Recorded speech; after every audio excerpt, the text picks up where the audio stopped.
Hello everyone, welcome to Urbanscape Bangalore, and in today's episode we will be looking at a rare succulent as far as India is concerned, the Kalanchoe Tomentosa, or in simple words, the Panda Plant. So you must have wondered why this one is called the Panda Plant. Apart from the furry texture of this plant, it does not have the characteristic black and white color the Chinese panda has. But this is my assumption that this looks more like the Indian panda rather than the Chinese one, which has those orange-brown ears, which was even featured in the Mowgli series. So this plant is a native of the Madagascar region and is grown primarily for its white-grey furry leaves. And it flowers quite rarely, especially when grown outdoors.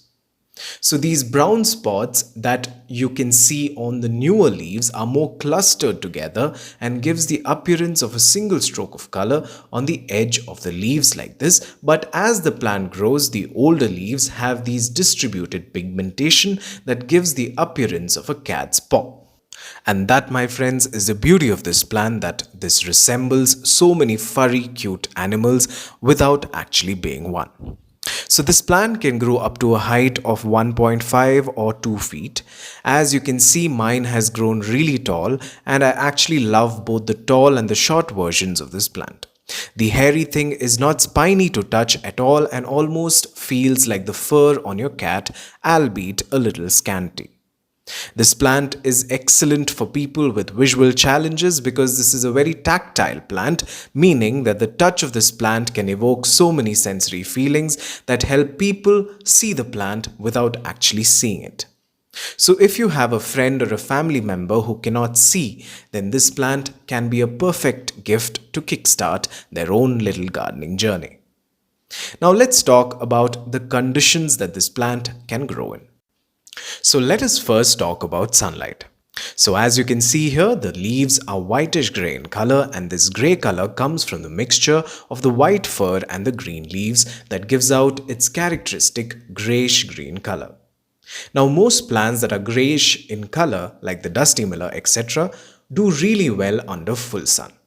So this can be in the range of full to partial sunlight, but with very bright light conditions.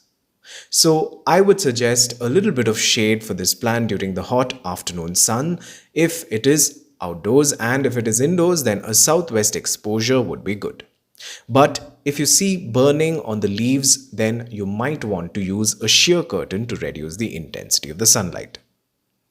Watering, as you know, it is a succulent and already has a lot of water stored in its body parts, so water it when you see the soil is dry. Succulents like to be on the dry spectrum of things, so don't mist the plant or try increasing the humidity or keeping this in the bathroom is a strict no-no. Potting mix must be extremely well draining so that the plant doesn't die even if you accidentally overwater the plant, because the water will drain out more quickly in such soil medium. So a 50:50 mix of sand and compost would be great. Succulents don't need too much of fertilizing. Once in a year of topping it up with some compost would be enough.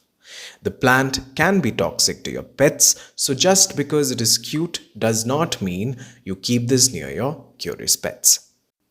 So common pests like the mealybugs especially can be a problem if you're growing this plant indoors. So just use neem oil pesticide to remove these pests. But pests, I must say, are quite rare when this plant is grown outdoors. Now, you can propagate this plant with the help of stem cuttings or with the help of leaf cuttings. The stem cutting method is much more successful compared to the leaf method. So in the leaf method, just take a leaf cutting like this and just place it over some well-draining soil mix and water it after 2 or 3 days until the wound heals, and you'll get new pups in no time. So folks, you will have to wait for a propagation video on this one. So get this plant home. It's a great plant for succulent arrangements because this can act as your thriller due to its height and also give you that contrast against the predominantly green and blue succulents in your garden. So with this, we have come to the end of yet another episode of Urbanscape Bangalore, and if you like this episode, then please do not forget to like, share and subscribe.